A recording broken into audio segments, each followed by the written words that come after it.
I'd like to call to order the Little Miami School Board regular meeting on Tuesday, September 23rd, 2025. Roll call, please. There we go. Mrs. Grice? Here. Mrs. Horvath? She had a conflict. Mrs. Elmer? Here.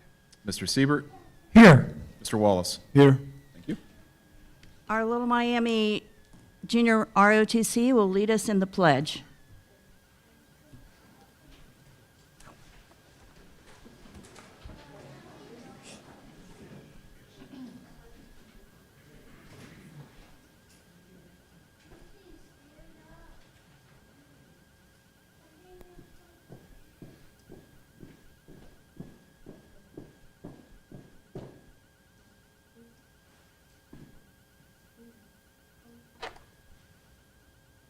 I pledge allegiance to the flag of the United States of America and to the republic for which it stands, one nation, under God, indivisible, with liberty and justice for all.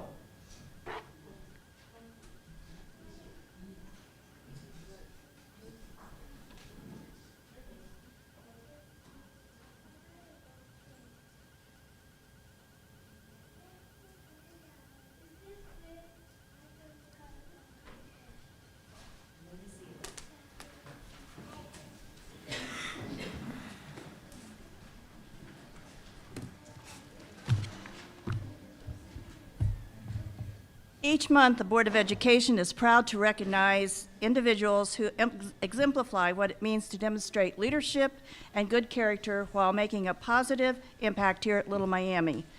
They're perfect examples of what it means to be a Panther.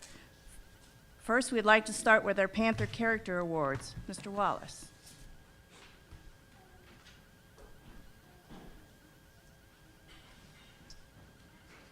Good evening. We'd like to recognize 5 deserving students as this month's Panther Character Award winners. This honor is presented to one student from each of our schools. The students are recognized by their teachers and peers for their hard work and good character, and this month's character trait is courage, being brave enough to do what you should do even when you're afraid. I'd like to ask the following students to come forward and line up in front of the board facing the audience. First, Henry McNutt.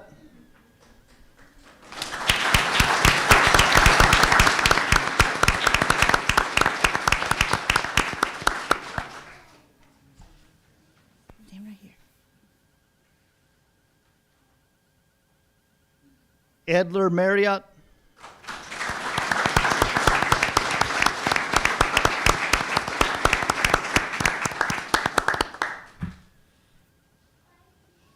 Jasmine Adams.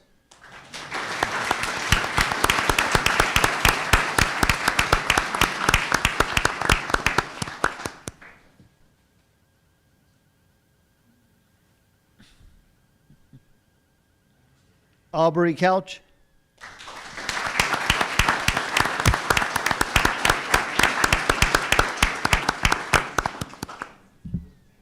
And then Haley Carlson, who unfortunately is not able to be here. She'll get presented her award later, but currently she's representing the Panthers at a volleyball game this evening.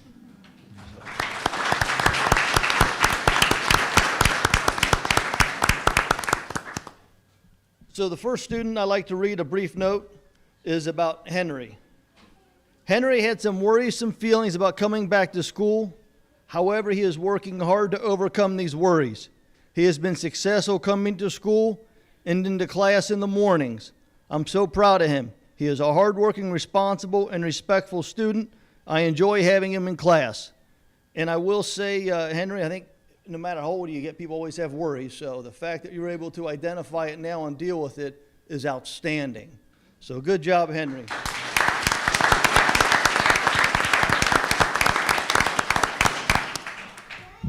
Next is Adler Marriott. Adler always shows PAC's leadership when it's difficult to demonstrate it. He will raise his PAC's hand in the noisy hall and remind everyone to remain silent. It takes courage to do that, Adler is the first in my class to raise hand and take part in our reading discussions. He always offers his best in writing and keeps in trying to improve his work. He's a pleasure to work with. And I will say, Adler, I give you a lot of credit because it's not easy when everyone's talking, you're the one trying to do the right thing. Sometimes doing the right thing is not always easy, but I'm proud of you for doing that.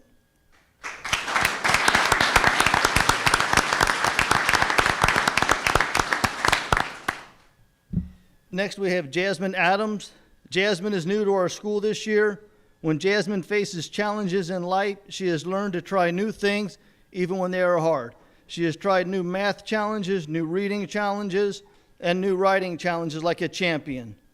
In addition, when the very large web at the playground seemed impossible, she got a handshake of encouragement from me and tried again successfully. We can be courageous and try hard things. Just like Jasmine, we are proud to have Jasmine as a Panther Cub. Now, Jasmine.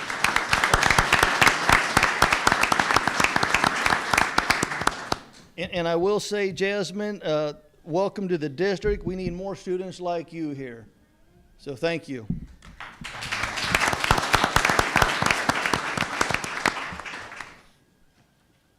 Aubrey Couch. Aubrey's teachers recognize her courage each day. She reaches out to peers that are playing alone and makes sure that everyone is included. Aubrey is so hardworking and has a positive attitude through it all. She is a friend to all peers, helpful to her teachers, and a true leader in the classroom. We're so proud to have Audrey as a Panther on our team.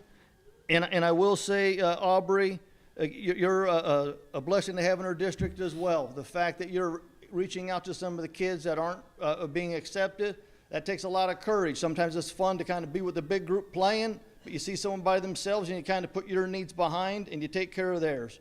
So excellent job, Aubrey.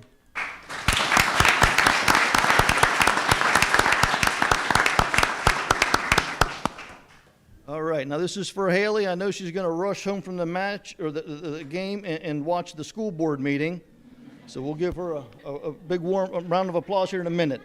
So Haley has shown tremendous growth since her junior year, transforming from a shy and quiet student into a confident leader. She now stands up for her ideas and supports her classmates, creating a positive learning environment. Her leadership has been pivotal to the success of the Panther show and classroom dynamics. Haley couldn't be here tonight because she's a member of the high school volleyball team, and the team has a match at Lebanon tonight. So for Haley, I want to say, thanks for everything you do. Thanks for your leadership. If anyone's ever had a chance to watch the Panther show, I think you just get on the YouTube and you watch it. It's kind of fun. The kids put it together, and it's neat to watch. So if you have a chance, I certainly encourage you to get on there and follow that show. So everyone up front, thank you and congratulations to all of you for being such a great example of showing great character at the school.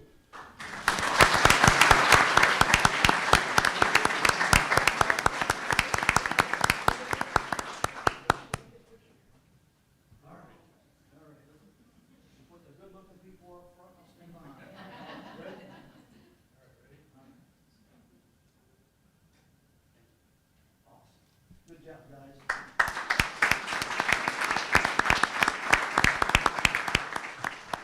Thank you, Mr. Wallace. All right, every meeting, we always read the mission statement of our school. The board believes that it is the responsibility of the school system to ensure that each graduate is college and career ready. To these ends, an environment of high expectations shall be created that fosters scholarship and citizenship and develops within each student the ability to become a productive and responsible member of our society. Moving on, I need a motion to adopt the agenda. So moved. Second. Mr. Siebert, Mr. Wallace. Roll call, please. Mrs. Grice, Yes. Mrs. Elmer, Yes. Mr. Siebert, Yes. Mr. Wallace. Yes. I need a motion to accept the reading of the minutes. I'll move. Second. Elmer and Mr. Wallace. Roll call, please. Mrs. Elmer, Yes. Mr. Siebert, Yes. Mr. Wallace, Yes. Mrs. Grice. Yes.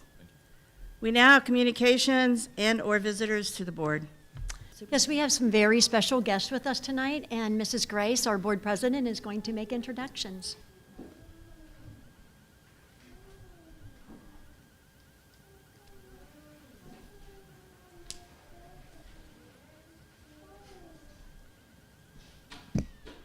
Tonight, we're honored to recognize September as Childhood Cancer Awareness Month by going gold. And if you'll notice, some of us have gold ribbons on. Across the nation, gold is the color of strength, courage, and hope for children and families impacted by cancer. Across the nation, this is celebrated. Here in Little Miami, we are especially moved by this cause, as 8 of our very own students have faced and continued to face challenges of cancer with incredible bravery. This evening, we will hear from families who will share their stories and remind us of the importance of standing together in support. We are proud to shine a light on these courageous students and their families, and we thank them for allowing us to join them in raising this awareness. At this time, I would like to invite Joellen Vogue and Mike Viox to the stand.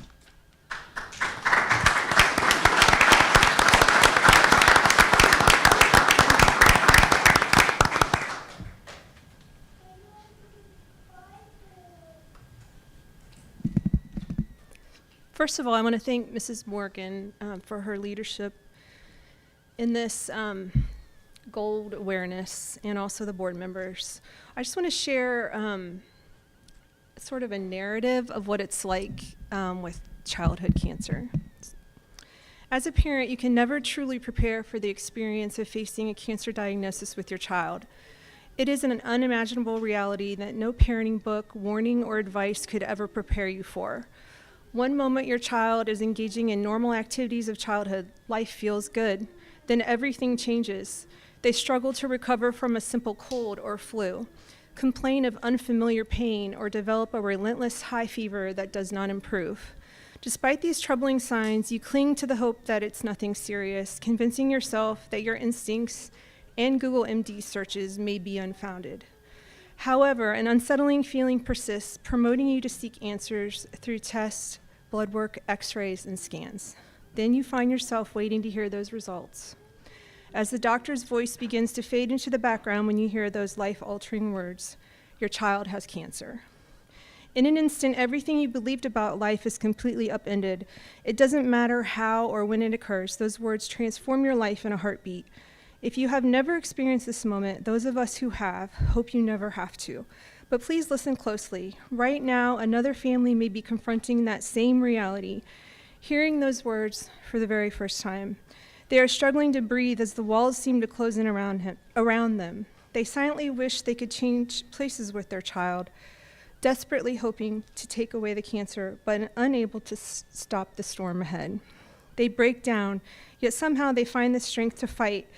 They become their child's strongest health advocate, absorbing new medical terms overnight, words like chemotherapy, port, scan, gene mutations, lumbar punctures, radiation, and medications that were completely unfamiliar just 12 hours before.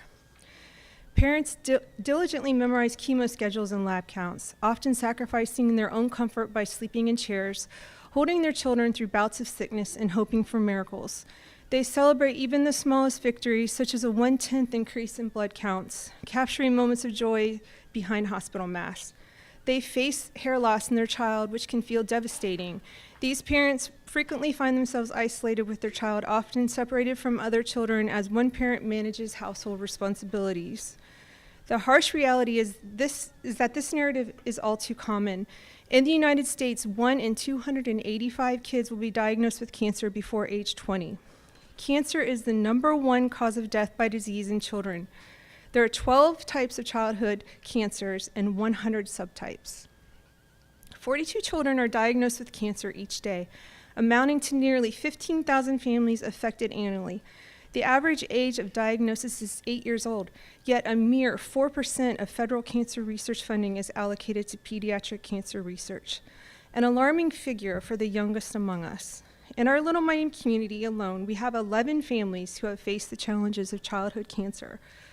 Since 2016, we have 3 new diagnoses among school-age children, along with 1 case of relapse. Currently, 2 students are undergoing treatment, while 7 others are in post-treatment or survivorship. These children are not just numbers, though. They are classmates, teammates, neighbors, friends, and cherished members of our community. They are grappling with hair loss, feelings of isolation, and the physical toll of illness, missing out on typical childhood experiences such as birthday parties, school events, games, and time in their classroom. They often find themselves celebrating holidays during treatment, sometimes even in the hospital. All they desire is to return to a sense of normalcy, but uncertainty looms as life continues on around them.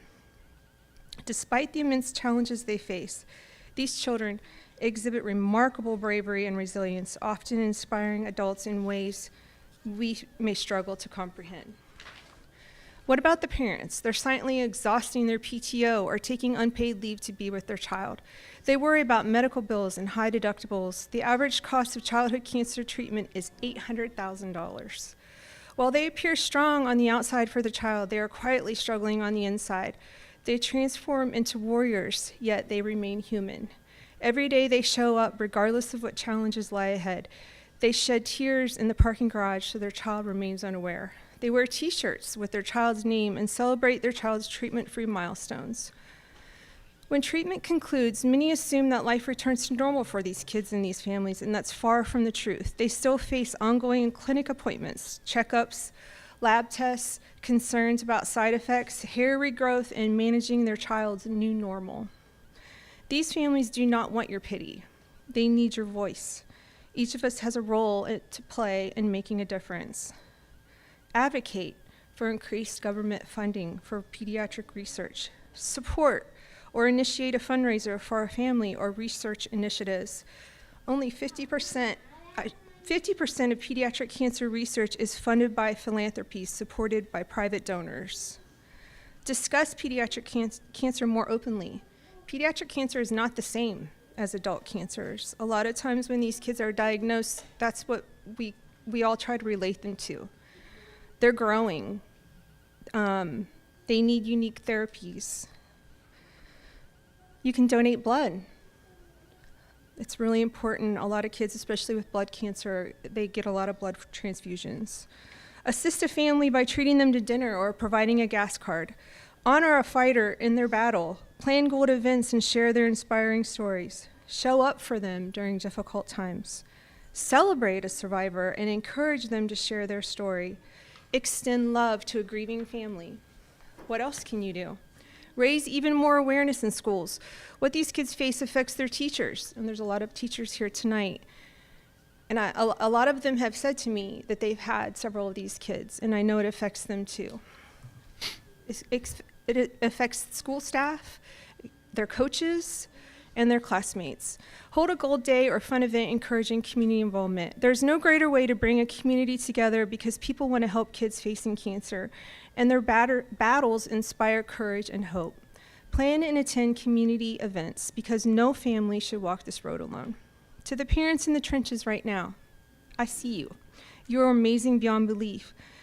Even when your world is falling apart, you are not alone. You are carrying what feels like the weight of the world, and you still keep showing up every day for your child. You are enough, and you are a great parent. Keep fighting every day. You face every scan day with the same bravery as your child. You celebrate every clear result, you carry every setback, no matter how heavy, and you keep going. You appreciate every moment differently than before cancer. You understand joy in a way few people ever will. To the parents of survivors, you are not alone. You are not forgotten, and you aren't invisible. I see you. Use your child's battle to give back to others. Your empathy is priceless. Your child is amazing and fought so hard, and you have so much to be proud of. I stand with you. I watch your kids grow and give back and become amazing members of their community. To the parents grieving, we are here for you. You are not forgotten, and we walk the heartbreak with you. This journey will change you. It will break your heart and then rebuild it in ways you never imagined. To everyone else listening today, let this be the moment you choose to care a little bit more, to educate yourself a little more. Let this be the moment you choose to act. Help plan a gold event. encourage someone else to use their voice for our youngest cancer fighters and their families. Because awareness like this is great, but it isn't enough. Action is how we save lives, and through that action, we provide hope to those facing childhood cancer. And true strength arises from hope.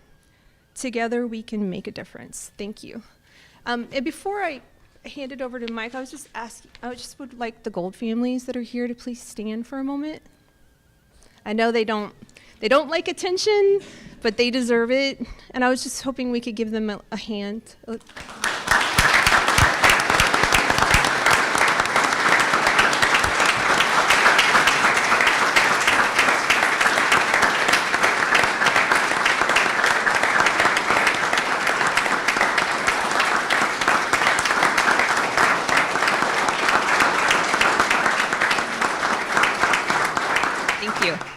Lastly, if Delaney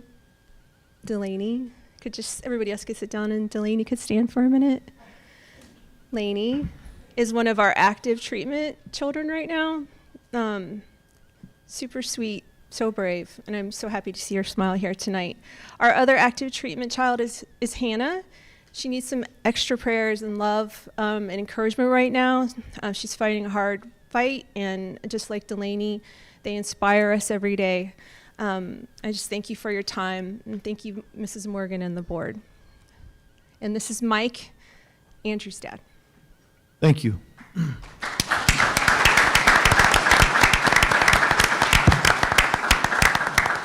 I'd like to thank Mrs. Morgan and the board for allowing us to do this. I know we started doing it last year, and hopefully it gains traction year after year. Because like Joellen said, these kids go through unspeakable things. All the poking and prodding, blood transfusions, all the treatments. It's not fun. Being a parent that's been there, it's the worst thing.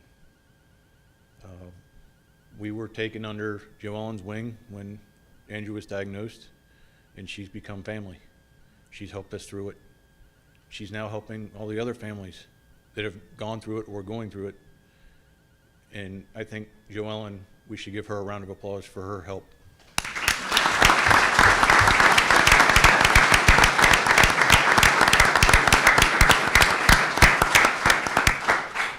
One organization locally here that focuses on pediatric cancer, and all their funding goes directly to pediatric cancer research, is Cancer Free Kids, and their website's cancerfreekids.org.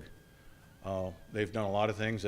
They're most notably for the Butterfly Walk every spring, one of their bigger fundraisers.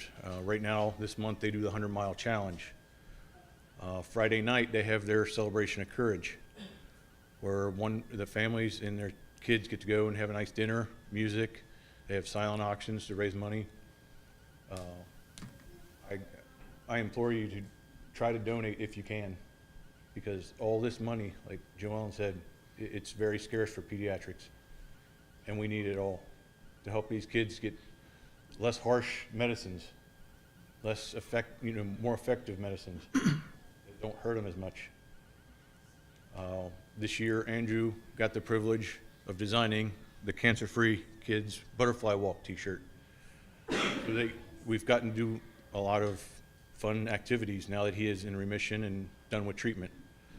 But we can't forget the kids that are in treatment and missing school, not being with friends. When Andrew was in the hospital, he received a ton of cards from numerous grade levels, teachers, students from Little Miami. I never would have expected that from such a big school district. I came from a small school district. I went to private schools, small schools. You would expect stuff like that. But from Little Miami, the outpour of support was amazing. And Andrew, his face would always light up when he got one of those big manila envelopes full of cards and read them all. I mean, we've saved them all, and it means a whole lot, not only to us, but the kids that are fighting. I really appreciate your time, and hopefully this informs you of what really goes on with these kids. Thank you.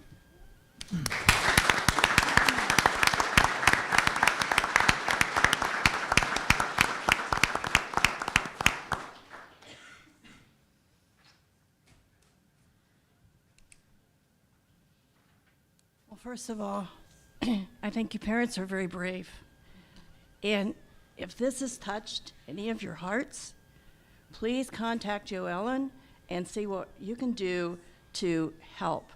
I know I'm going to. So I appreciate all that you have done, and it just, that's something you never want your child to go through. So thank you. All right. We'd like to congratulate all our Panther Character Award winners, and a special thank you to the Going Gold families and all of our childhood cancer warriors for sharing your stories with us. Your courage, strength, and voices inspire our community and remind us of the importance of standing together for this fight. We are honored to celebrate your incredible impact. We would all like for all of you, the award winners and the Going Gold families, to head to the lobby for pictures, please. Thank you.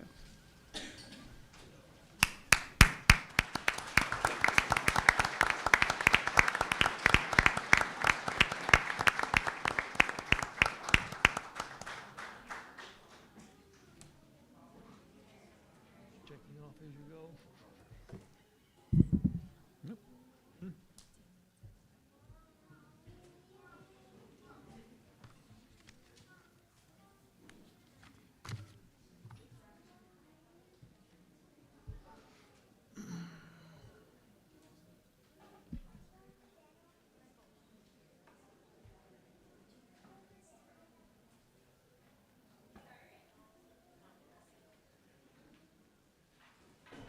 Oh, gee.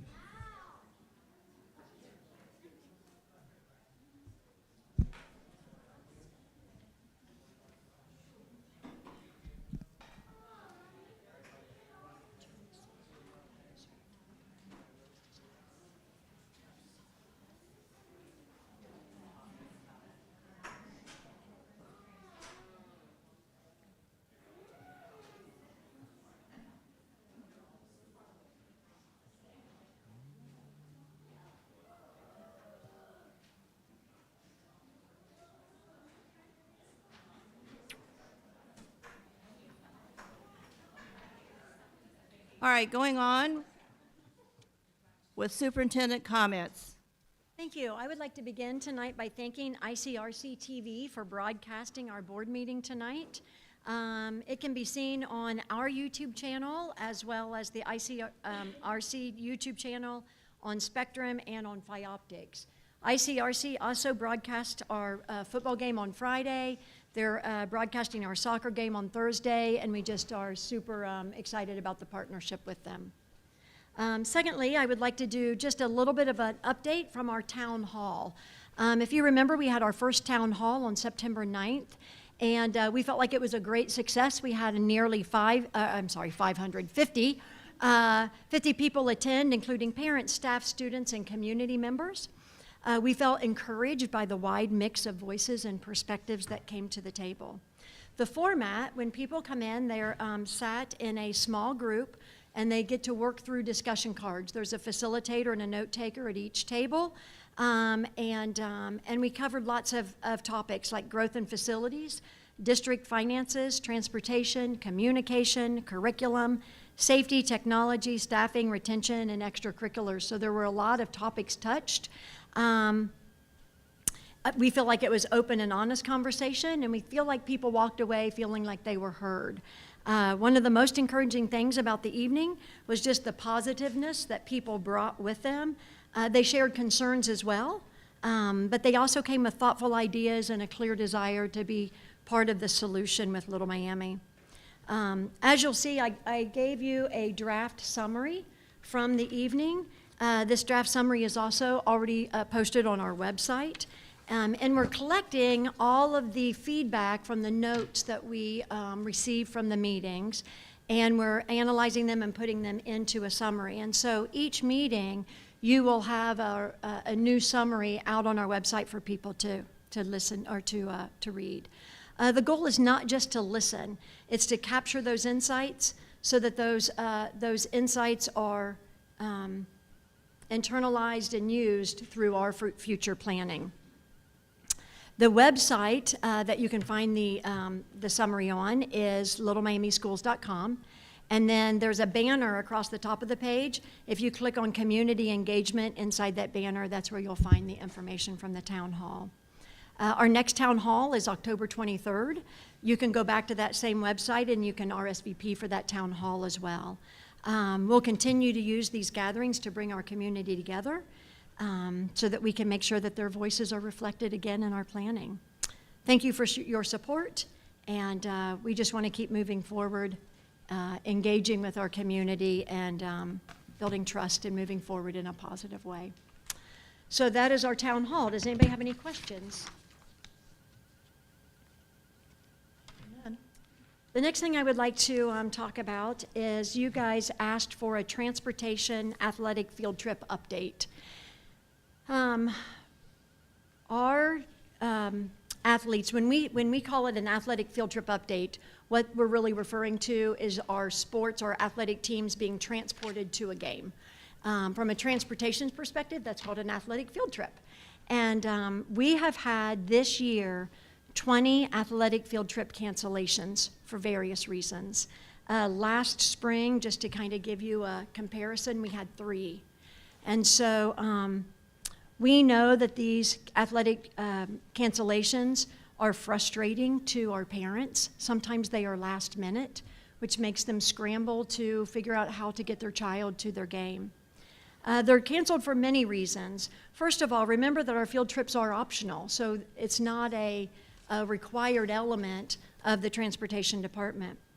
The majority of our drivers are actually still on routes delivering our children at home, our younger children, while athletics needs to leave for their field trip.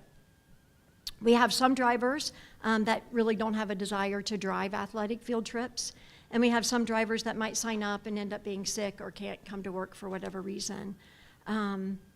Something else that is frustrating to our parents is this is part of their pay to play. So it doesn't cover the full transportation cost by any means, but part of that pay to participate fee goes to transportation. Something that we're looking at internally is representing a dollar amount for each trip and looking at reimbursing our parents that dollar amount for any trips that are canceled. I don't think that that'll solve the frustration by any means, but I feel like that's the right thing to do. We also tried meeting with our OPSI representative and our OPSI president, along with Mr. Gonda, Mr. Conkle, Mr. Dieters, our board attorney, and myself. And we put together an MOU, a memorandum of understanding, to try to help out with this situation. And the memorandum of understanding would permit the district to bring in a third party to help with unfilled routes. But those unfilled routes, it all comes with criteria. I did give you a copy of the memorandum of understanding earlier, so you have a copy of that. But just to kind of go through it, the memorandum of understanding does indicate that the party will use their own bus or van when possible, so they wouldn't use our vehicles. Little Miami employees will always have the first right to sign up for all trips. Only unfilled trips are assigned to the third party. Trips will be posted and awarded 14 days before the trip to allow time for both Little Miami to award the trip and then a third party to also award that trip. If a trip is modified 36 hours or less from the trip, an all-call will be made for an emergency trip to Little Miami drivers. That also, then if nobody can pick it up, then again, it would go to the third party. If a trip is modified greater than 36 hours from the trip will be posted for 4 hours for a Little Miami employee to be able to take the trip.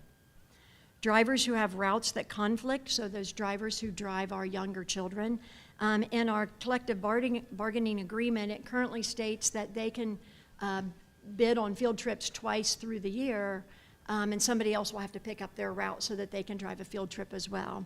We increased that to 4 times through the year, so that possibly we could get more help through that method.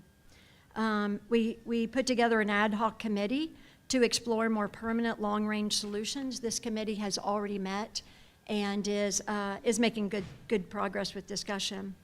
The MOU agreement was through May 31st of 2026, so it's just this school year.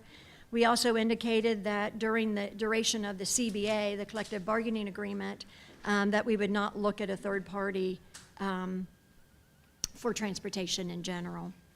After the creation of the MOU, the union president asked if we could add language that would indicate that the third party could drop athletes off and Little Miami could pick those athletes up. We indicated that we would be fine with that as long as it wasn't adding cost to Little Miami, to the bills that we would already be paying. The district will continue to advertise field trips to drivers. For example, we're advertising to parents. If they have an athlete, they could be paid to see that athlete play. So they could get their CDL and drive their athlete and their teammates to the event, get into the event free, and then drive them back and pick them right up at the school. It sounds like a win-win, right? Right. So we're advertising those types of things, trying to get people to drive. Driving, there's a driver shortage, not just at Little Miami. It is across the systems. As a district, we do have a few coaches who are van certified. So if we have smaller teams, sometimes that coach will get van certified so that they can drive their own team. That's only, again, if the drivers have not picked that job up. So the drivers always get first rights to trips. Unfortunately, this MOU did not pass, and so we are back to working on new solutions. Questions on that? So we are not voting on the MOU, is that correct? The MOU was voted on and it did not pass. And it was, I guess I do have a couple questions. When did the first cancellation of the athletic events happen? When was The first week of school. First week of school, and it's the end of September, and the board asked for an update, and we're getting it now, which is good. But the frustration is that I think we need, as a board, to get together and figure this out. I think we're just going to keep kicking the can down the road. I certainly sympathized with a lot of the parents with the athletics. I think this is a fix that could easily be done. So the first question is, what is different this year than last year with the bus procedures? Why do we have such a high number this year as opposed to last year? Well, it could be multiple things. We are a growing district, so we have more students on our teams, which require more buses to be driven. We have a couple positions that are still unfilled due to the transportation shortages. So where we have standby drivers, which are sort of like substitute teachers a little bit, except they drive every day. They are busy filling routes. And so we don't have that flexibility to put them on an early trip. The trips that are the most difficult to fill are those trips that leave early. So we might have a tennis match that begins at 4 o'clock. Well, they might need to leave at 3 o'clock or 2:30, depending on where that match is. Well, most of our drivers are driving during that time, which makes it difficult. But I imagine that was the same as it was last year. Last year, we did not have those unfilled routes. Correct. That's what I'm saying. I'm trying to figure out what's the difference between last year and this year. How many more bus routes did we pick up this year? Well, evidently, we have less drivers. That's, Well, hold on a second. Yeah. Hold How on a many new second. routes, Chad, do you remember? Bus stops or buses, bus routes? Just 16 bus stops. To accommodate the students being on the bus for over 60 minutes. So six, There's multi-layers into this problem. yeah, so 16 bus stops have How many new routes canceled, did we add, though? how many, 20 cancellations because of 16 bus stops? And what I'm trying to get at is, it's extremely frustrating for the community. I have spoken to numerous athletic boosters. I've spoken to numerous bus drivers, and I've spoken to numerous parents in the district. So I think we say there's a shortage of bus drivers. Yes, there is, but let's not pretend that's the problem. I say that because we have, 57 regular routes right? And we have bus drivers for those 57. Of those 57, or excuse me, and then we have 5 van drivers for those routes, 4 special needs routes, and 2 private school routes, which gives us a total of 64 bus drivers. So I think one of the issues is this year we implemented not being able to have the bus drivers split their routes. And by splitting the routes, that has caused 20 cancellations, and it is the 23rd of September, and we still don't have a problem that we knew from the first week of school. So my thing would be, why are we limiting ourselves to only 4 opportunities for splitting the routes? The other thing I would say after speaking with numerous people is, what are we doing to hire? Putting a hiring sign on a bus at 48, or I guess at this building here, we want to compare ourselves to other districts. I tell you what, I think Forest Hills has the right idea, where they invite the community members to ride along. Say, hey, if you're interested in riding a bus, why don't you hop on and go on one of the routes with us? See if you like it or not. I think also we got to look at the programs we have for our routes, looking at modifying our routes. Just because we did it last year doesn't mean we have to keep doing the same thing. Look at any systems we have to upgrade it. One of the things I noticed from the community, the executive summary, is we talk about transportation. Bus drivers are praised, but overcrowding, long routes, and activity coverage are ongoing frustrations. And I don't blame them. I mean, I've gone places with 2 kids, and it drives me nuts. I couldn't imagine putting 60 of the kids on there after school. So I think we need to look at what can we do for our bus drivers. Now, I've heard, and if you could, Chad, look into it, but I heard we had over 10 people applying for bus driver positions, and for whatever reason, they were never followed up, which that has led to them getting jobs at neighboring districts. So I think we need to look at those items. The next thing is, as we're kicking the can down the road trying to figure out how to solve this problem, my recommendation is, why can't we just get a fleet of passenger vans? I don't know if we need 12 or 14, whatever we can do, maybe underneath the CDL limit, so you need a special license for the bigger vans, but maybe getting something smaller so we can just start getting these kids there. I can't imagine, you're not going to move a football team, but certainly a golf team or a cross-country team can certainly move in 2 vans, but I'd get on that right now until we figure out what the issue is. We got to just nug down to that details. And it goes back to our bus drivers. I tell you what, I think they need to probably have more of a speaking part as far as how to fix this problem. It was amazing when I sat down and talked to a few of them, just the ideas they had made sense. I mean, you got to I'll get back to that. But then the other thing, too, is you talk about the bus drivers. Let's look. We talk about 60 kids packed on the bus. Last year we had a knife on the bus. This year we've had a BB gun on the bus. What are we doing for the teachers other than looking at bringing in an outside organization? I think we owe it to our teachers not to do that. I think we can fix the athletic program, but I think the athletic program has to understand it's not necessarily a matter of bus shortages. It's just the way the management of the bus situation is. These bus drivers want to participate, or some of these bus drivers want to participate with taking field trips, but as you said, Mrs. Morgan, they're not getting done with their routes until almost 5 o'clock. Have we reached out to Matt Lewis to see about pushing back some of the athletic events? I know some of them we probably have more control over than others, and I think we probably need to circle back on that one as well. So, and then I hear another thing about, well, there's a lot of sick days, or teachers, there's a lot of time off for the bus drivers, but these are the rules that we created as the district with their contract. So if we don't like that, we can't blame the bus drivers for taking the time off that they earned and they deserve.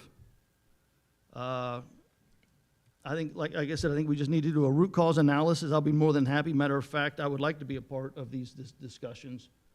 So certainly, Chad or Mrs. Morgan, let me know when they are. I certainly like to be a part of it.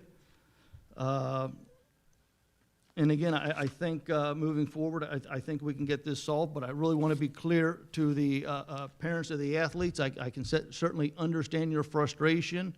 It is not the bus driver's fault. The failure lies internally with our administration of not getting this answered. So I certainly understand your frustrations, and I will tell you we will work hard to fix it. Thank you.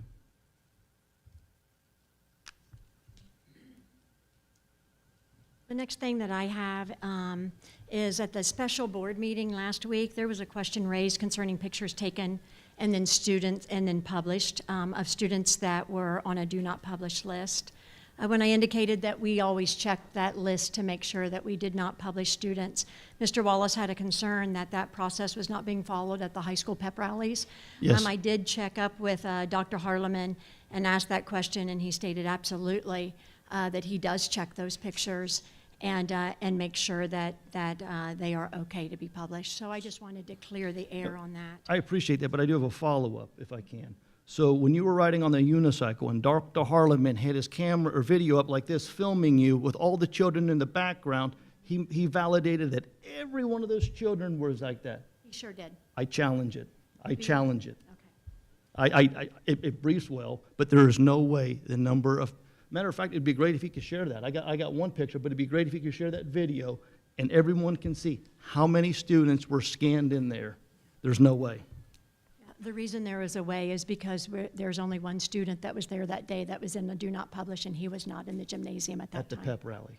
He was not at the pep rally, so we are sure of that. yes. Interesting, because we had an issue last month that you were all concerned about people being videotaped at the school, right? And you sent out all kinds of stuff like we had some big breach of security, then when in fact you knew it was only one student. No, But you there's let a that- day you of let the- that lie the day go. of the pep rally. Right, and you okay, what about the day when I walked around the building? I don't know. who- Exactly. You've let that lie go when you knew in fact there was only one student. No, there's more than one. There is more than one student. There was only one student there at the pep rally, or could have been there at the pep rally, and he was not there, right? So, hold on, Mrs. Rice. So now let me ask you the question. So you said we have more than one student on this list, is that correct? That's correct. Okay, how do we know that the more than one students weren't at the pep rally? You just mentioned there was one student that was in the pep rally. You're now telling me there's more students on this list. How many do we have on this list? Just as Morgan said, there was only one person there. The other three were not. Okay, so we have 4 people on the do not picture list in the entire high school. That's correct. And you knew when I walked around, those students were not in those videos. I don't know that. You I watched don't the know- video. You watched the video. But I don't know who the 4 students are, Then how do you know they weren't at the pep rally? because Dr. Harleman told me. Okay, I'm not, you know what? We'll move on. Madam Chair, I have a request for information involving what we're talking about here. To clarify and to show transparency to all members of our governing body, I request a copy of the statement read by one of our members concerning a recent visit to Little Miami High School be given to any member of this board that would like it, and I would like one. I will tell you that it's being videotaped, Wayne, and you can have access to what I said just like everybody in this community. You may watch that video. Well, I thought you said that you would give us a copy. I Then I remember thought about it. I thought about it then. I was like, you know what? Maybe it'd be good if you watch the meeting again.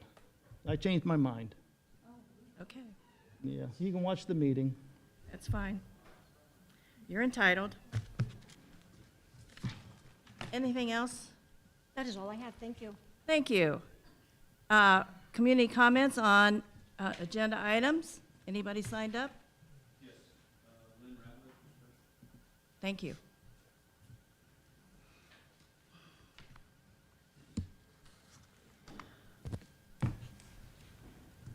A week ago, this board discussed whether board members should have unfettered access to our school buildings at any time.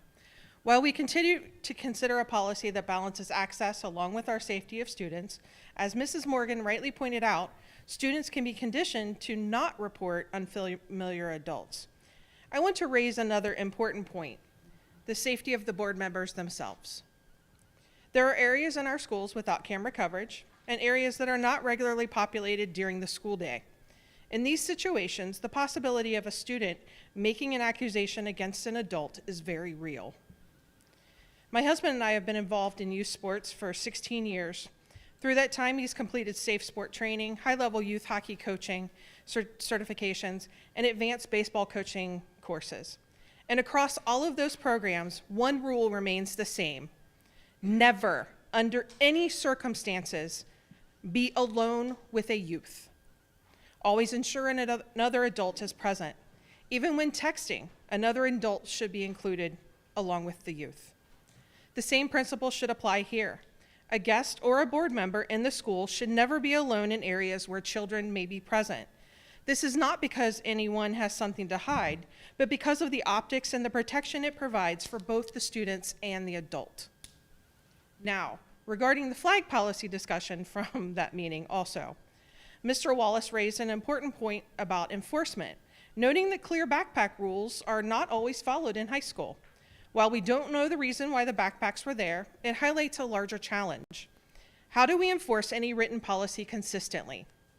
As a manager, when I draft a policy for my staff, I start by asking, can this be enforced as written? If not, I revise the policy until it can. For example, if I ban cream-colored shirts, some might argue about tan or gray shirts being cream to them. Instead, I frame it broadly as attire not deemed suitable for the workplace, so it can be applied consistently. With flags and displays, the same principle applies. If the district adopts an inclusive or exclusive flag and display policy, the very first time it is not enforced, the policy loses credibility.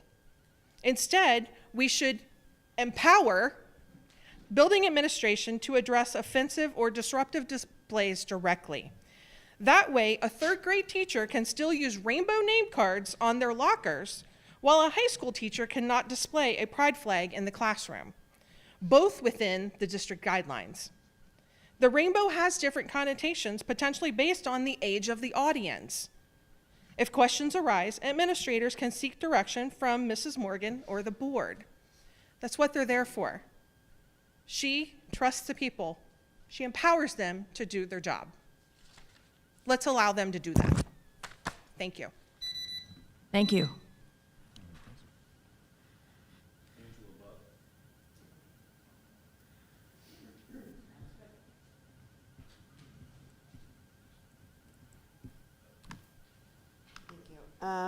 My name's Angela Buck, and I have been a bus driver for 27 years. 4 of those, I'm starting my 4th year here with the district. I will say that it is one of the bigger districts that I've worked in, and that I appreciate what David Wallace had to say in defense of our drivers. He is absolutely correct. The drivers are trying everything to do what they can to help these kids get to field trips. The majority of us were just made aware of this problem less than 10 days ago. We had no idea, some even less than that. Hearing all this, and I had spoken with my superiors the first year I was here because I'm acquainted with bus software in many aspects of routes and pre-trips and just bus software in general over the whole thing. So I spoke to my superiors each year that I wanted to help out in the summertime because I feel like it's a routing issue, that our routes need to be evaluated. However, our staff is, I think, overwhelmed because all of a sudden they have so much. So they are trying to juggle it, and there's just no time to make the change. So I wanted to propose to the board, and I did write an email to Ms. Regina Morgan, only last night though, that I would propose lightening the load with a communications person who can evaluate the routes and other issues like student counts, route evaluations, drivers' concerns, staff concerns, field trip evaluations, and come up with analytical data reports so that the change can be made in specific areas. I've seen several areas over my past 3 years that I've tried to get a little edge in, but hopefully my voice will be heard tonight. And I do appreciate everything that you said in defense of our bus drivers. And I think that now that we are aware, we're pushing to get those field trips out when we can and to do what we can. Thank you. Thank you. Thank you.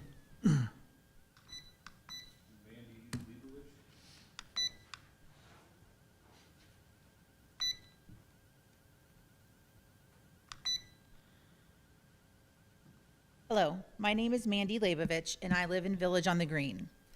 When we talk to the bus drivers themselves, they say they are taking routes that end early so they can drive these sports field trips. They sign up for nearly every trip, but are being blocked in some way or another. This has led to coaches and parents being told that drivers don't want these trips, when in reality, our drivers are stepping up every single time. Something doesn't add up here, and parents are left scrambling at the last minute to get their kids to these events. While the district is short on drivers, applications go unanswered. If we truly need drivers, why ignore willing, qualified people? It raises questions for families who are trying to understand what's really going on. I worry that bringing in Peterman or another private company isn't temporary. Once a private company is in, it's rarely short-term. That often means pay cuts, loss of benefits, and losing the dedicated drivers who know our children personally. Not to mention, Peterman and these other companies don't have the best reputations. Our drivers are part of our school family. They know our kids by name, care for them every day, and provide stability that a contract company simply can't match. I do want to give a special shout out to Mr. Steve, driver of the minibus. Both of my children have had him for their morning trips to school, and the consistency he has provided over the years has been invaluable.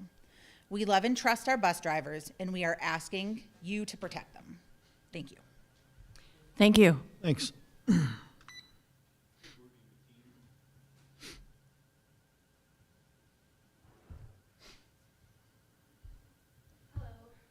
My name is Courtney McKean. I live in Hopewell Valley. I had a whole thing prepared about the flag policy, but I just want to ask the board, when you're considering this policy, to please consider the effects on students that are different, that are other, that do not communicate the same as most students, that may need images or things, phrases on the wall that allow them to communicate, and they may be what we call gestalt communicators, where they hear things, they hear scripts, or they see movies or shows, and that's how they communicate with others. And they may not be allowed, or their bodies, their ability may not be the same as regular students. Our neurodivergent students have a different way of communicating. When you take out those displays, you take out the rainbows, you take out the sports teams, you take out the things that they connect with outside of school that allows them to have that connection with other students, teachers, and other people within their environment, you remove their communication. So it's not just about what's on the wall as a display. It allows communication for those that are different. And we ask, as a community, for you to consider that and not have this flag policy that would remove that communication ability for our students who are different and who are other. And a flag policy like this keeps them from being a part of the world, and it does not give parents the ability to let their kids be out in the world. We'd have to go somewhere else if you do something like that. And that's not what we want. We love our community. We want our community to be inclusive. Please consider that. And please vote no on that policy. It's not inclusive to all of our students. Thank you. Thank you. Yeah, the policy does not impact anything that you mentioned. It absolutely does when you remove displays in the classroom. No, political. Political.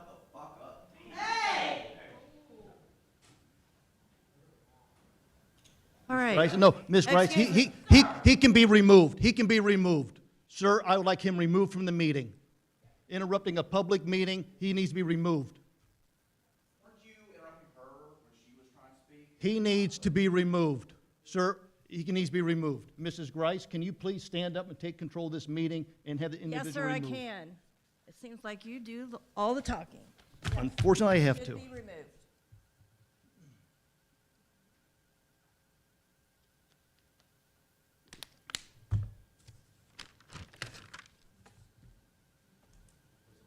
That's the last person? Thank you. Moving on. Treasurer's reports. Yes, ask for the board's approval of, under item D, number 1, the contracts as presented. Need a motion, please? So moved. Second. Siebert, Mr. Wallace. Any discussion? Yeah, let's go through these briefly. The Thank first you. one was with Roberts Center. This is for our prom. It includes food, beverage. This is an estimated amount. This is for actually 2027. You have to schedule them early or you won't get the dates. The second one is with Medicare. This is actually for transportation for a special education student. The next one is with the Warren County ESC, and this is actually for placement of a student at their learning center. The next one is with Stepping Stones, and this is actually adding on to, we already have a contract with Stepping Stones, and this is adding additional services for special education. The next one after that is actually the Air National Guard, and this is actually revenue coming into the districts. This is an agreement, what they call sponsorship agreement for essentially advertising at the stadium and inside the gym and so on for the year. So that is actually revenue of $6,795. The next contract is with the Warren County Educational Service Center. This is also for special education-related services, speech in particular. And then we have the last three here. We have Maximum Healthcare Services, and this is for registered nurse LPN services. We have one with KL Staffing, and this is only actually for about 40 to 50 days. This is from September to November, and this is for an intervention specialist. And then the last one is with Wasserman Day Treatment, ran through by Child Focus, and this is also a placement for special education services. Any questions or comments? Roll call, please. Mr. Siebert, Yes. Mr. Wallace, Yes. Mrs. Grice, Yes. Mrs. Elmer. Yes. Thank you. And next, I ask for the board's approval of the permanent appropriations for fiscal year 26, current school year. So moved. I'll second. Mr. Wallace, Mrs. Elmer. Discussion? Yes, this is actually the permanent appropriations. It's funny that we call them permanent appropriations, but by law, that's what we call them. With that being said, they can be amended throughout the year. And actually, once I adopt my, or once you review my forecast, we will probably change the general fund. The most funds on here on this list that have the most, of being changed, predictability, I guess, would be the general fund, and then also all of our grants, which are also listed in the 500 funds. It's it starts at 506 and works its way down, because as those change from the state throughout the year. But anytime there's a change in appropriations, of course, I will bring them to the board for their approval. Appropriations can't exceed their estimated resources for the year as required by the High Revised Code. Any questions or comments? Roll call, please. Mr. Wallace, Yes. Mrs. Grice, Yes. Mrs. Elmer, Yes. Mr. Siebert. Yes. Thank you, that's all I have. Thank you. Superintendent's reports and recommendations. Yes, thank you. I ask for the board's approval for all items under personnel. Need a motion, please. I'll move. Second. Elmer, Mr. Wallace. Any discussion? Yes, just notice that we have 12 volunteers on our list today. These individuals have all passed their background checks and will spend time in our buildings, helping in a variety of ways, and we are just so thankful for our volunteers. Thank you. Questions or comments? Roll call, please. Mrs. Grice, Yes. Mrs. Elmer, Yes. Mr. Siebert, Yes. Mr. Wallace. Yes. Thank you. Thank you. Next, I ask for the board's approval for the open enrollment as attached. Need a motion, please. So moved. I'll second. Mr. Wallace, Ms. Elmer. Any discussion, please? Yes, four of the open enrollment candidates are students of employees who work here. The final open enrollment student has been a student in the past. His family is building a new home within the district. While they're waiting on that new home to be built, they had to move out of their other home. They'd already sold it, and so they are living outside of the district. They'll be moving back in the first of the year when their house is built. So we are providing him a temporary open enrollment so he doesn't have to move out of the district for 2 or 3 months to move right back in. Makes sense. Questions or comments? Roll call, please. Mrs. Elmer, Yes. Mr. Siebert, Yes. Mr. Wallace, Yes. Mrs. Grice. Yes. Thank you. Next, I ask for the board's approval of Resolution 25-015. So moved. Mr. Wallace?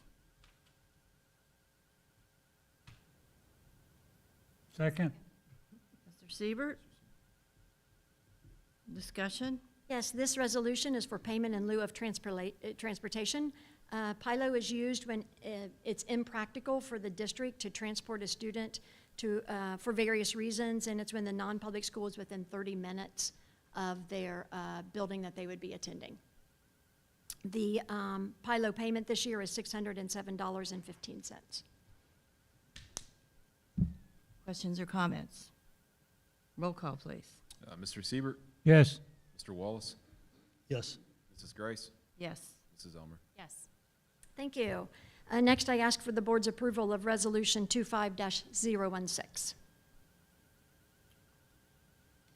I'll move. Mrs. Elmer? I'll second. Discussion?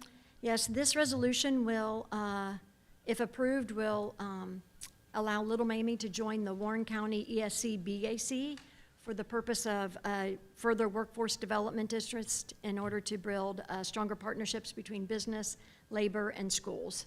It'll just enhance our student career readiness in accordance with the law. In the past, we've been a member of the Montgomery County ESC-BAC. Warren County has been a sub-member of that committee, but they are starting their own this year, so we're gonna move to Warren County, or would like to anyway. A little closer to home. A little closer to home. Any questions or comments? Roll call, please. Mr. Wallace, Yes. Mrs. Grice, Yes. Mrs. Elmer, Yes. Mr. Siebert. Yes. That is all I have. Thank you. Under new business, we have policy first reads. Also, the Warren County Career Center report. Are we going to have discussion about the first read of the policy? We can, yes. I mean, because next month will be the second read. Right, we have any Can. any comments I would about pref- I- the first I- read? Would prefer that Diane be here because I appreciate her input. We But- can push it back to the following month. It's fine also, Mary, As for the Diane first to be read? here. Okay. Yeah. that's Well, fine. this is the first read. We would just not, when we approve all of the other policies in October, we would pull this one out then. And discuss it then. Okay, fine. That's fine.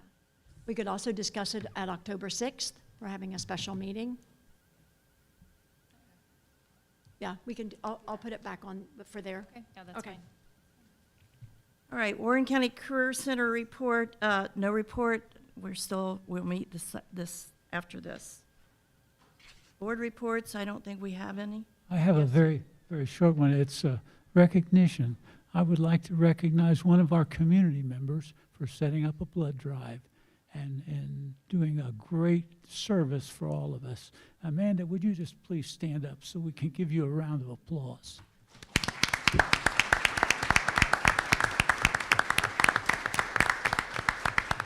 Thank you. Good job, Amanda. Next board meeting date is October 28th. And, sorry. Comments, public comments on non-agenda items.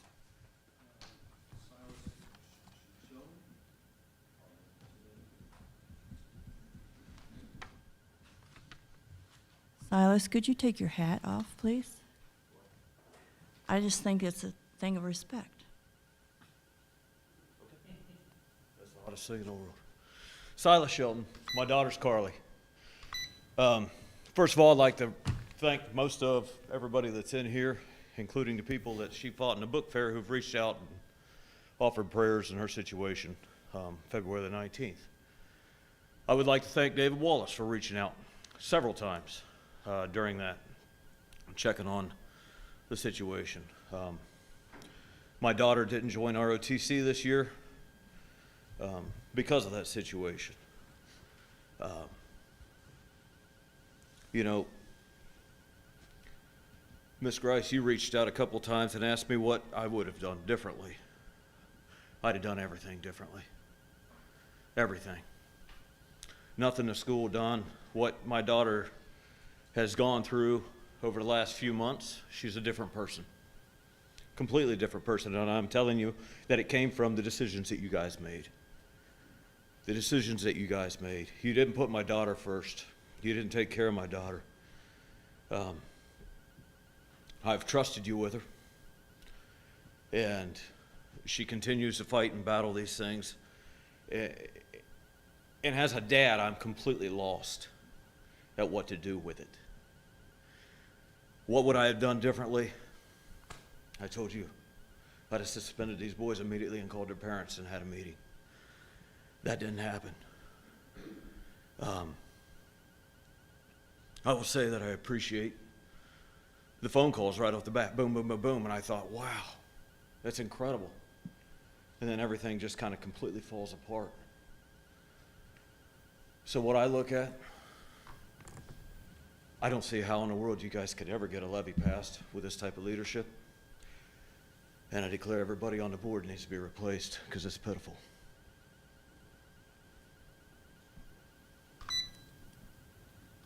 Anyone else?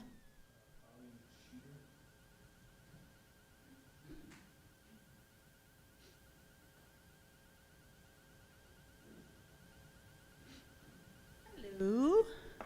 First, I want to I know that. Just give your name, please. Oh, my name is Colleen Sheeter. Okay. I just want to, they've left, but I think most of them have left. But my heart and prayers goes to the families here tonight battling cancer. They carry a weight that, every parent fears so much. And it's unspeakable what they're having to go through, and I applaud their courage for being here tonight. Just being able to stand in front of the microphone without tears is amazing. I want to say that Dave does a great job of speaking in front of this community so that they can hear the thoughts. Not all school boards do that, and even on the school boards that do encourage that, a lot of the people will not. That said, Dave, I don't think that a lot of your suggestions for the buses is probably on the right course.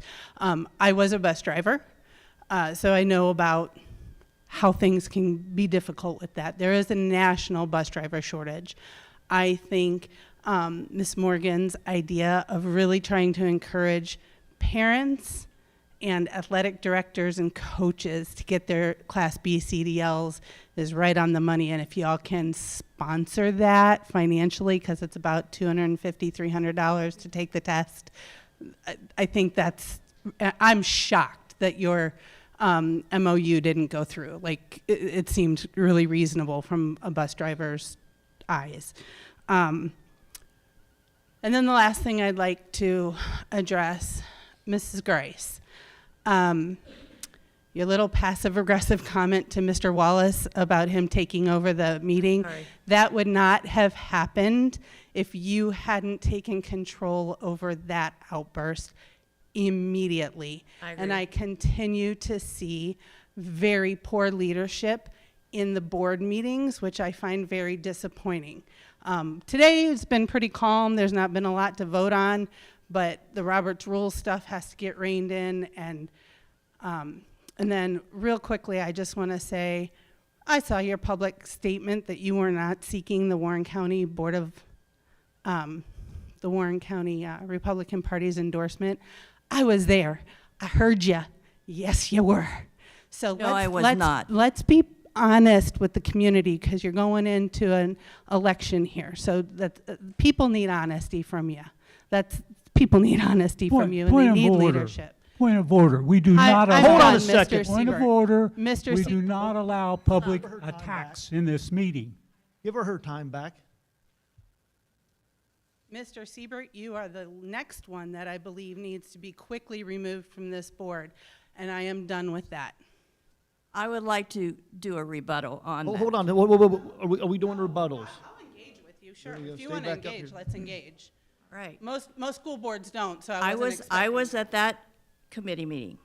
I went up and asked for the questions to be endorsed. I had no even wanted to be endorsed by the Republican Party because, first of all, board membership is nonpartisan. Republican Party should not be part of this. Second of all, I wanted the questions. The reason I wanted the questions is so I would know when I got attacked what they would be asking so that I could prepare myself. You showed up to so- the meeting with Mrs. Morgan. Mrs. Morgan went with you to get that endorsement. No, Mrs. Morgan did not go with me. I told her where I was. She came on her own. So my understanding is once a board member engages with the speaker, then that speaker can have a back may. and forth, yes? You may. Ma'am, there was no other point of that meeting other than, and it was literally an endorsement meeting to meet the candidates seeking endorsement. There were no votes. There was no discussion on any other party business. That was the only purpose of that meeting. So if you only wanted to know what the questions were that would be asked of you in order to seek the endorsement, you absolutely could have gotten that information prior Point to of coming order. to the Madam meeting. Chair, point of order. That's all right. Her speaking time is up. Everything she Hold on, says hold on. here on No. is out of order. No. Am I right? Let me answer this. Bring this. I got an invitation from the Republican Party to attend that. I did not know it was for an endorsement. I'm sorry. Are you good? I'm fine. Okay.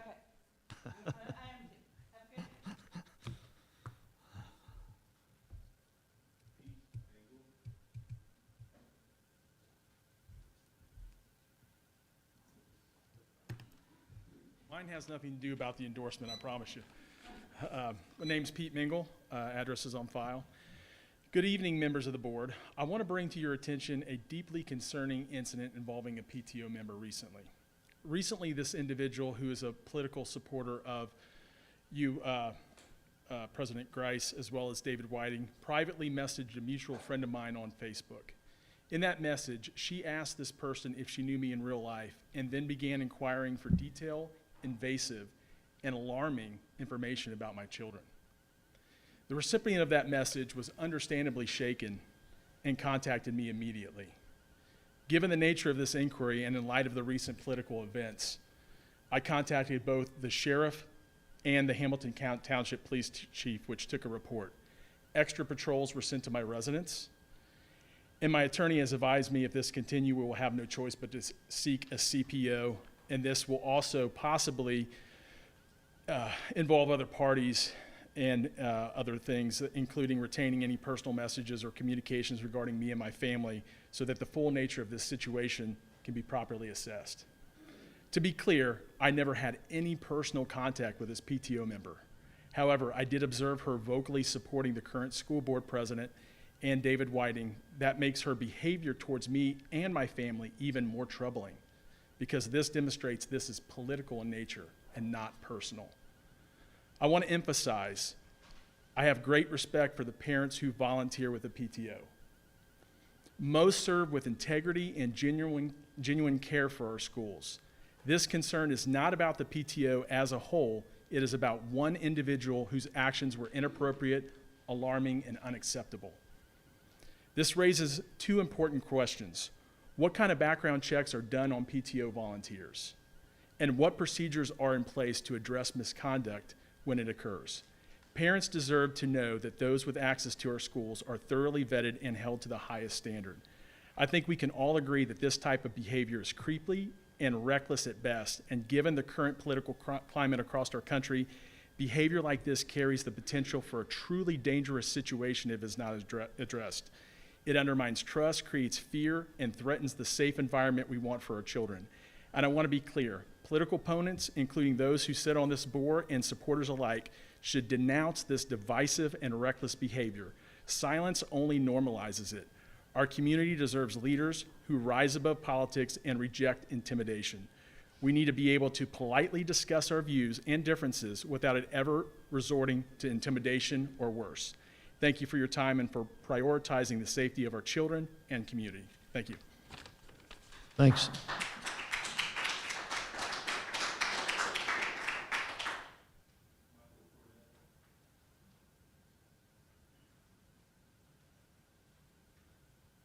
Good evening. Good evening. I go by Jeremy, but I will say this is my first board meeting I've ever attended. All right, and I want to introduce myself. I've been in this district my whole life. I married my high school sweetheart. We got 3 children, 2 of them which graduated from Little Miami. All right, so I want to tell you that I've coached football through the youth organization for over 10 years. All right, I coached non-hole baseball for 5 years. Very dedicated in the community, trying to teach values, integrity, work ethic, and respect to these young kids. And there's nothing that blesses me more to hear a kid saying, hey, coach, you made a difference. All right? So with that, I'm very concerned about things that I've seen on Facebook from this Together We Are for Little Miami. I got on there this morning, and there's individuals, and I don't know who's running that page, but they were endorsing you and Mr. Whiting that put a post of a person's house and an address saying this is where a person lives. That's totally unacceptable. That's borderline sadistic. All right, with the political climate that we live in this country right now, we're so divisive. That's got to stop. But I want to know if you and Mr. Whiting would denounce that kind of behavior that's put on Facebook. Whoever it was took it down, but they took it down only to say Jeremy Cornett wanted this removed. You're right, because that's unethical. And so I want to know if you guys would go on record to denounce that kind of behavior from Together We Are Little Miami. 13 days ago, we saw a guy get assassinated because he had a different opinion, and that's wrong. We don't live in that country, and it's wrong to accept that, but I'm asking for a public where you denounce it, and Mr. Whiting denounces it, because that's not who we are. I love Little Miami, all right? Everybody in my wedding was from Little Miami, all right? So I got roots in here, and I love it, and I will, for all the coaches that I've coached with, all the students, and all their parents, I will stand up and fight for Little Miami students, because the things that's been going on is alarming. That's all I got. Thank you.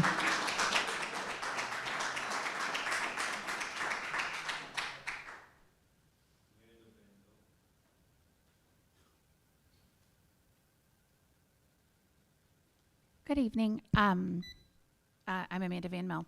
I live in the Villages of Classic Way. The special meeting that happened last week was very bizarre. I was very bothered to hear so many board members speaking about an issue that had been addressed in executive session in the open meeting.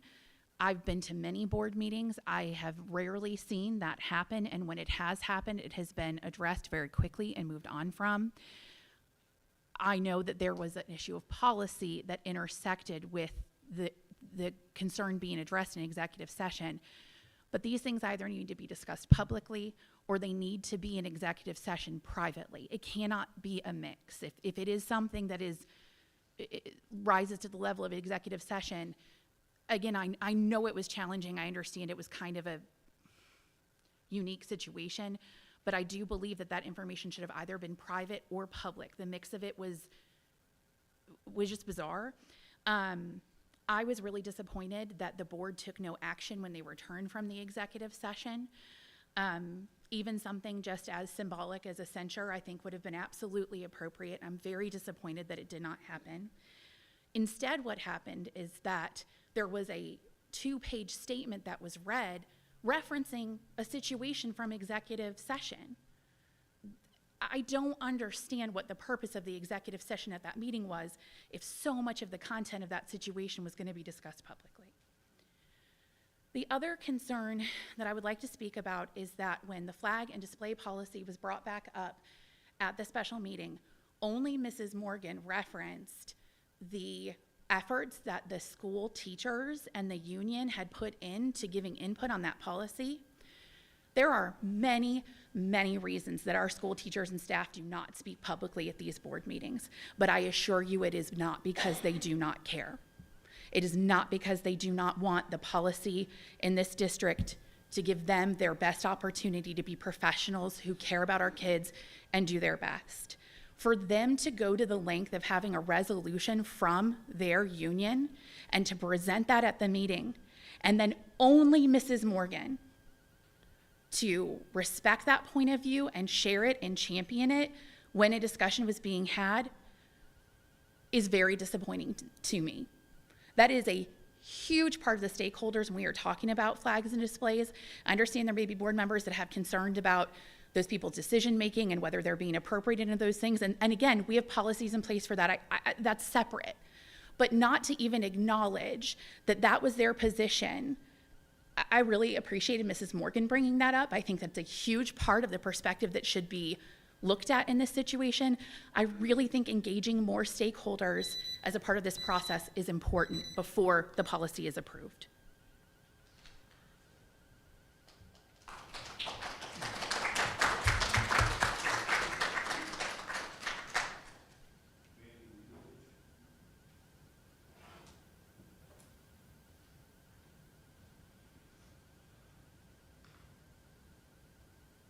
Hi, my name is Mandy Leibovich, and I live in Village on the Green. I watched the September 16th board meeting on YouTube, and like Amanda had said, it was very confusing with the private executive session and then what was said publicly. I do think that board members entering schools without an administrator or superintendent escort makes a lot of people feel uncomfortable. While our schools have nothing to hide, anytime a manager visits an office, it always makes people uncomfortable when they just wander around. And student safety should be our #1 priority. Having an escort while they wander the halls of our schools, it protects our students and our staff, which should be a top priority for everybody. Second, the proposed flag policy. Limiting what can be displayed sends a message to staff and students that creativity is secondary to strict rules.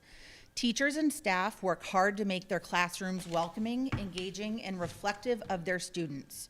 Restricting decorations could harm morale, reduce student connection, and stifle learning environments, especially in places like the ECC, where displays are meant to be highly interactive. There are already policies in place to restrict inappropriate things being displayed. I strongly encourage the board to consult staff and teachers before moving forward with this policy. Our schools thrive when staff feels trusted and empowered, and when students see a space that reflects inclusion, creativity, and care. Policy should support that, not limit it. Thank you.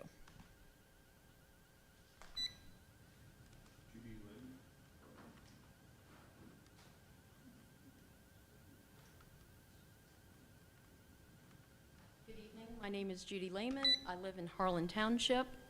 This is about our property taxes and the school levy. Right now, my husband and I, we have a small business, and we have just started implementing tariffs. I don't know, they've now come in effect, and we print on foil. If you ever heard of Comet Cleanser or Ajax Cleanser, we print that wrapper. So a truckload of foil is now $24,000 more than what it was that we bought last month. So that's going to go on consumer. So everything's going to go up because there's a lot of things on foil. So our property taxes also went up this year. We pay almost $9,000 a year. We're in Harlan Township, so I think we pay a little bit more. And you have the audacity to want to put a school levy up before us. I mean, my God. But wait a minute. It's okay to spend other people's money. I know I work in the county, so I know how that is too. But you're bleeding people dry. I know there's people in my area that says they don't know if they're going to be able to do it, and we hear property taxes might even go up next year. So I'm going to be a big person, and I am going to do everything I can against this. My husband went to Little Miami, my children went, we loved it, but you know, something's got to give. I mean, property tax, people can't do it anymore. We're not Mason, we're not Lebanon, we're not Kings, we're not Loveland. We have no industry here. They all do, and I understand you realize that too, and plus, the way Silas Shelton's daughter was treated, there is absolutely no way I would ever support this levy this time, not at all. I worked for Little Miami Schools for 20 years. I was a bus driver, and I still love the district, I love the school, but the way his daughter was treated, if anyone asks me about the levy, I will tell them what happened to his daughter. And thank you for your time.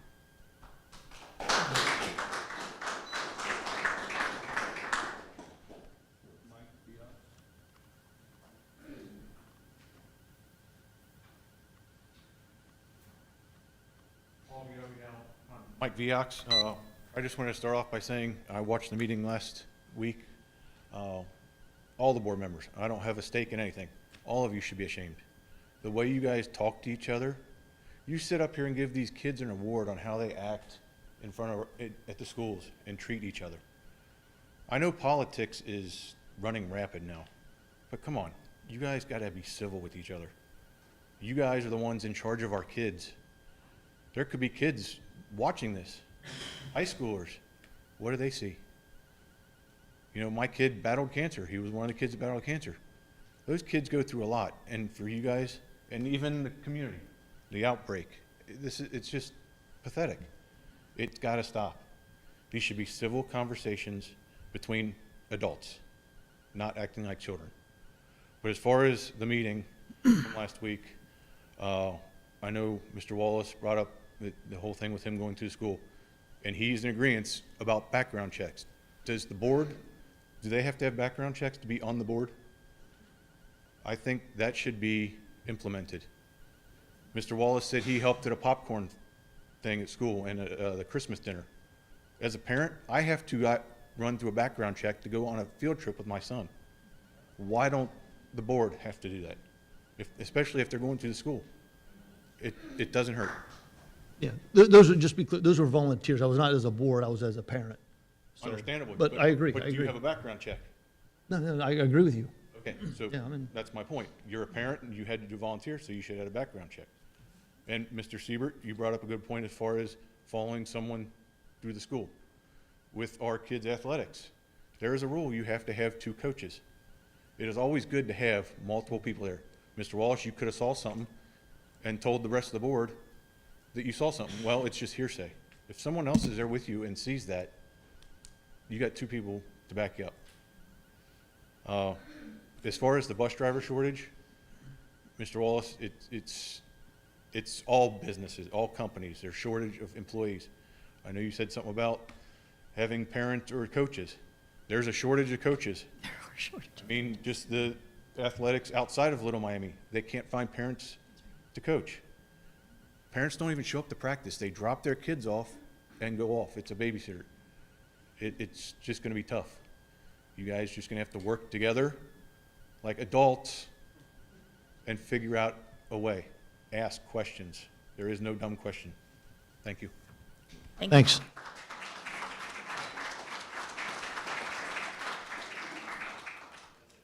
There is none? We'll leave it at that one. All right, again, our next meeting is the 20, what did I say? October 28th.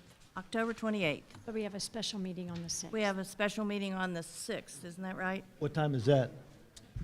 Isn't it I think it's 5? 5. Should be 5. I need a motion to adjourn. Right? So moved. Mr. Wallace?